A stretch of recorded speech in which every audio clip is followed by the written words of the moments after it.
Hello, so this is part 2 of my review of the White Album. So if you haven't watched part 1 yet, then please watch it before this. So I reviewed the first disc of the White Album, now I'm reviewing the second disc. And then at the end of this video I will rate the album as a whole. So the second CD starts off with Birthday.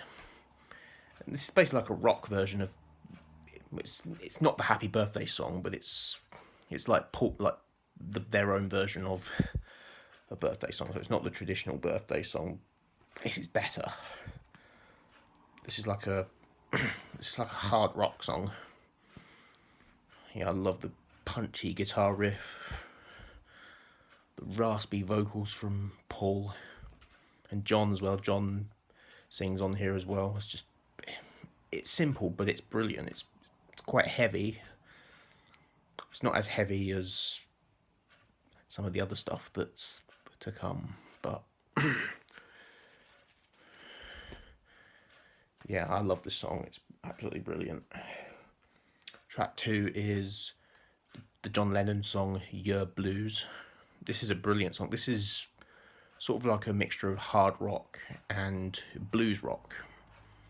So like Muddy Waters and Howlin' Wolf, and almost like Cream as well, because Cream were sort of like hard rock, blues rock band, similar to what Cream were doing basically. And yeah, it's just such a fantastic song. And John Lennon also, he did a version of this. There was a group called Dirty Mac, which were basically like a backing band for the Rolling Stones when the Rolling Stones did their Rock and Roll Circus concert film. There was other artists that were supporting them, like The Who, Jethro Tull, and John Lennon's band, the Dirty Mac, which also included Eric Clapton and Keith Richards. And yeah, the version that he does on there is also brilliant. But yeah, Yer Blues is a great song. Track 3 is the Paul McCartney song Mother Nature's Son, and this is a acoustic ballad. And it's got some brass instruments on here as well. It's a very, very nice song. I love it. I think Paul's the only one who's on here, so it's almost like a solo. It could be like a solo Paul McCartney song, because I don't think the other Beatles play on this one. It's just Paul. And then track 4 is Everybody's Got Something to Hide Except Me and My Monkey. Weird title, I know, but it's a great song. It's a nice it's a great rock, like hard rock song. And yeah, it's a John Lennon song, and I love his raspy vocals. Yeah, I never understood what the song actually meant. Some have assumed that monkey is slang for heroin. I don't particularly know, but it's a fantastic song nonetheless. I love it. Track 5 is another John Lennon song, Sexy Sadie. This is a slow piano song with some electric guitar that's played through a rotating sort of Leslie speaker. And yeah, this song is actually about the Maharishi, because the Beatles were in India in 1968 for their meditation.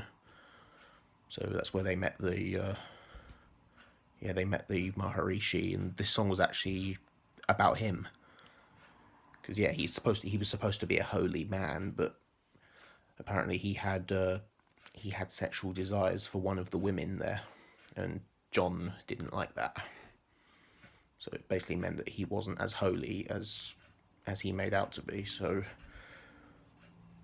but the reason he called the song Sexy Sadie is because if he called it Maharishi, then the Maharishi would find out about this and it would offend him. So he chose Sexy Sadie because it has the same, number of syllables as Maharishi. So so that the Maharishi wouldn't know that this song was about him. But it's a fantastic song.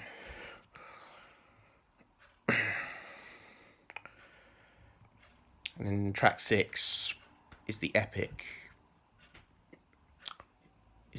Helter Skelter.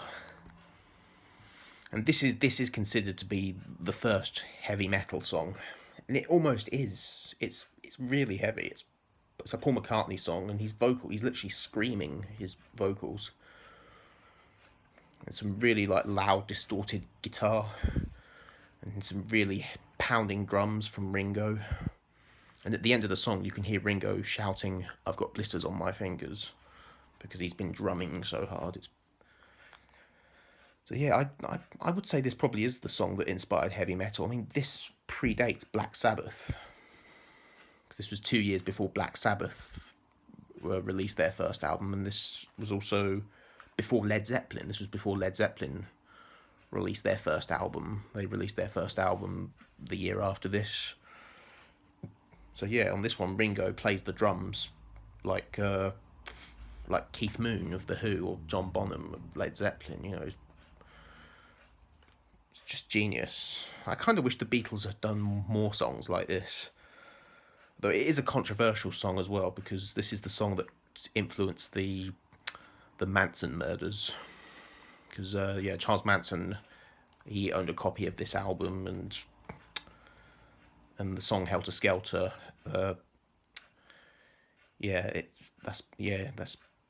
He named his murder cult after this song. He named it Helter Skelter, and he thought that this song was telling him to murder all the people it was his cult that did it. It wasn't actually him, but he made them kill people. And it included Roman Polanski's wife, Sharon Tate. And that's actually depicted in the Quentin Tarantino film, Once Upon a Time in Hollywood, although they do change a lot of things. Like, it's not a accurate portrayal of what really happened. But yeah, it's not this song's fault. I mean, the Beatles had no idea that was going to happen. But it is a tragic thing that did end up happening. But yeah, I love Helter Skelter. Great heavy rock song. And after that, we get a soft acoustic song by George Harrison, and this one is Long, Long, Long. This is one of George Harrison's most underrated songs, I think. I think it's a lovely acoustic. It's got this weird echo effect on his vocals. So yeah, it's very beautiful and very haunting. And then at the end of the song, it's got this weird sort of. The end is very creepy, where so I think Paul McCartney had left a bottle of wine on top of a Hammond organ, and I think he accidentally pressed one of the keys, and then you hear this weird sort of like vibration effect at the end. So yeah, it's pretty scary, but I do love it.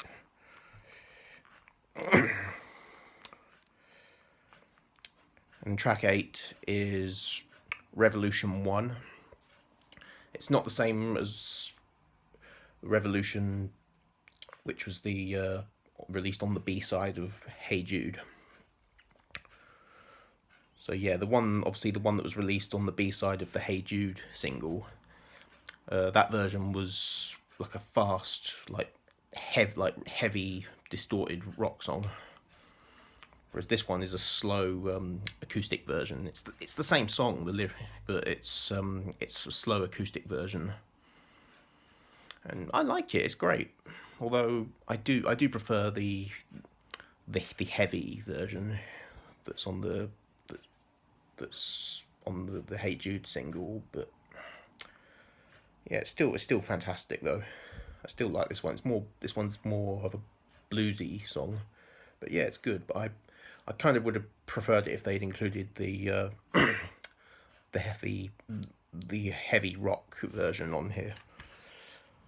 But it's still good. I still like it. Track 9 is another Paul McCartney song.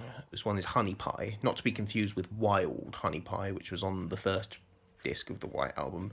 This one's just called Honey Pie, and this is it's kind of like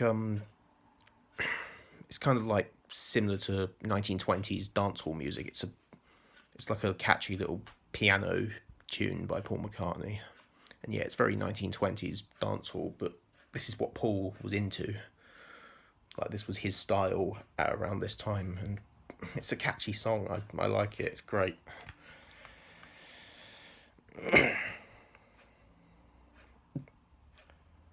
Track 10 is another George Harrison song. So George gets 4 songs on this album, and this one is Savoy Truffle, and basically a song about it's about sweets, about chocolates.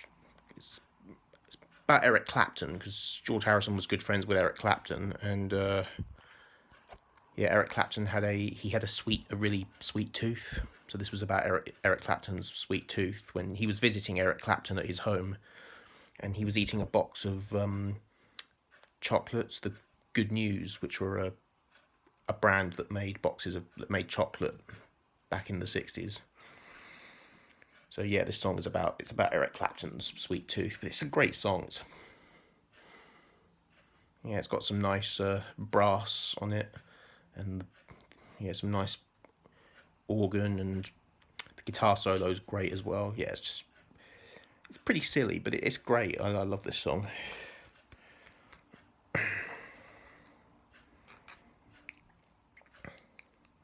And track 11 is another John Lennon song, Cry Baby Cry. And this is a very British song. It's a slow acoustic song, and I think it's got an accordion on it as well, or I think it's a harmonium or something. I don't know, but yeah, it's very British, and I love it. And it has a hidden track put onto the end of this one. It's called "Can You Take Me Back" by Paul McCartney. It's just it's literally just a few seconds long.